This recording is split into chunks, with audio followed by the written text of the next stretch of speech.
ગઈકાલે આણંદ પર નવાગામ ખાતે JK ઇન્ડસ્ટ્રીઝ છે એમની અંદર આગની દુર્ઘટના બનેલી હતી. એમની તપાસ કરતાં જાણવા મળેલ છે કે એ લોકોએ 2007ની અંદર અહીંયાથી લેઆઉટ રૂડામાંથી લેઆઉટ મંજૂર કરાવેલો હતો. ત્યારબાદ કોઈપણ પ્રકારની વિકાસ પરવાનગી કે બાંધકામ બિલ્ડિંગ યુનિટ યુઝ પરવાનગી કોઈપણ પ્રકારની મંજૂરીઓ લેવામાં આવેલ નથી. જેથી તેમના વિરુદ્ધ અમે કાયદેસરની કાર્યવાહી નોટિસ આપી છે અને કાયદેસરની કાર્યવાહી એમના વિરુદ્ધ કરવામાં આવી.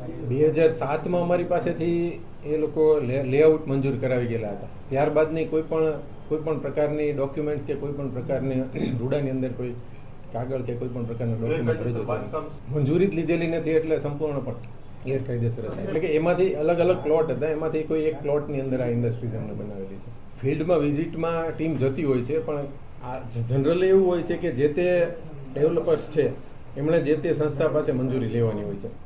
જો અમારા ધ્યાનમાં આવી ગયેલું હોય તો એડવાન્સમાં જ અમે એમને કાયદેસરની કાર્યવાહી કરીને બંધ કરાવી દીધી. માની શકાય, કારણ કે ઘણી બધી જેવી ઇન્ડસ્ટ્રીઝ હોય છે કે જેમાં અમુક સમય ઘણા બધા એવા પણ હોય કે જે ગામ છે રૂડાની અંદર ભળેલા હોય, એ પહેલાં પણ ઘણી બધી ઇન્ડસ્ટ્રીઝ ત્યાં મંજૂરી મળેલી હોય છે. રૂડા દ્વારા નહીં પણ જે તે ઓથોરિટીઝ દ્વારા મળેલી હોય છે. એ અમે ચકાસણી કરાવીએ છીએ હવે, કારણ કે અત્યારે અમારી પાસે એવો કોઈ ડેટા છે ને, એટલે અમે ચકાસણી કરાવીને હવે દરેક જેવા એવા યુનિટો ધ્યાનમાં આવશે એમના વિરુદ્ધ કાર્યવાહી કાયદેસરની મંજૂરી જ લીધેલી નથી એના મતલબ કોઈ પણ પ્રકારના એમની પાસે NOC નહીં હોય. એમની પણ એક યુનિટને અમે લિસ્ટ બનાવીને હવે ચેકિંગની કામગીરી હાથ ધરશું.